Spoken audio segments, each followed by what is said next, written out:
खौसेथि बर' सुबुं आफादनि मोनसे मेरुनि हानजा दिनै जोङो नैबे सदियायाव फैनानै सदियानि अम्बेकापुर गामि बे गामियाव जोङो तिनिसुकिया जिल्ला कमिटि खौसेथि बर' सुबुं आफाद बे आफादनि गासैबो आनसलिक कमिटिनि मावथि बिथांमोनजों जोङो सावरायफैदों। जोङो बे ओनसोलनि हालोद एबा बे ओनसोलनि समस्याफोर बे समस्याफोरनि सायाव आरो खौसेथि बर' सुबुं आफादा आफाद हिसाबै जोङो मा बिबान रुजुननानै बे ओनसोलनि मोजांनि थाखाय हाबा मावनो हायो बिनि बागै बे ओनसोलनि जोंनि मावथिफोरजों जोङो सावरायलायदों। मावथि जथुम महरै जोङो धेमाजि जिल्लानिफ्राय दिनै फैनानै नैबे तिनसुकिया जिल्लानि सदियायाव मोनफैदों।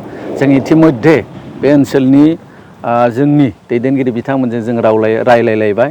रायलायलायनायनि गेजेराव बिथांमोननि जि अभाब बे अभाबफोरखौ जोंनो फोरमायदों।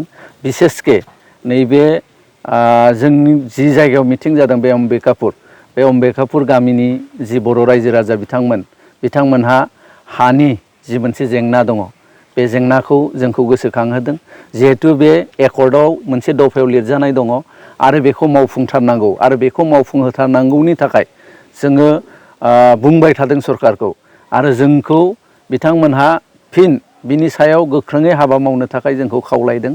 जों भबिष्यतनि दिनाव बिनि बागै खामानि मावनो जोङो सिगांगोन आरो बिसेसके बर' कसारि वेलफेयार अट'नमास काउन्सिल बे काउन्सिलनिफ्राय जिहेतु नैबे ओनसोलनि रायजो राजाफ्रा बे काउन्सिलखौ जोनोम होनायाव जथेस्थ' बिहोमा दङ।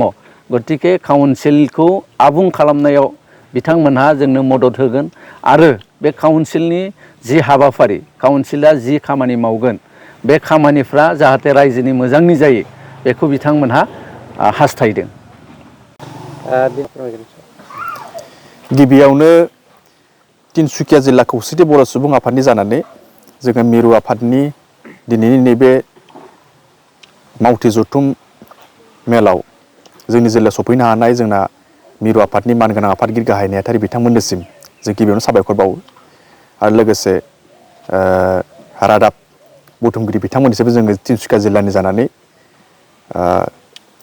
साबायखर बावो। दा बेवहाय दिनै जोङो मिरु आफादनि मानगोनां आफादगिरि गाहाय नेहाथारिजों लोगोसे बिबानगिरि बिथांमोन फैनानै दा जोंनि जिथुनि मावथि जथुम दा बेवहाय गिबियावनो जोंना हा हुनि जेंना लोगोसे जिल्लानि माखासे गोबां जेंना बेफोरखौ लानानै जोङो गुवारै सावरायो आरो लोगोसे फैगौ समाव जोंहा खौसेथि बर' सुबुं आफादा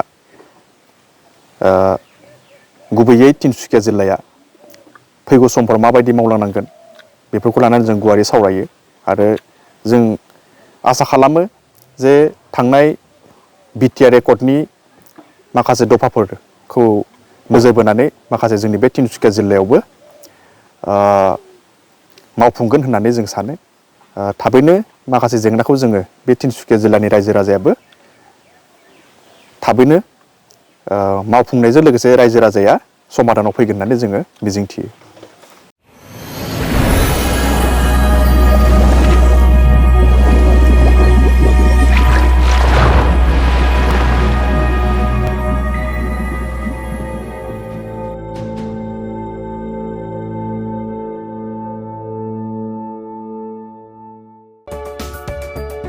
नोंथाङा गोबां रां आरजिनो गोसो जादों नामा?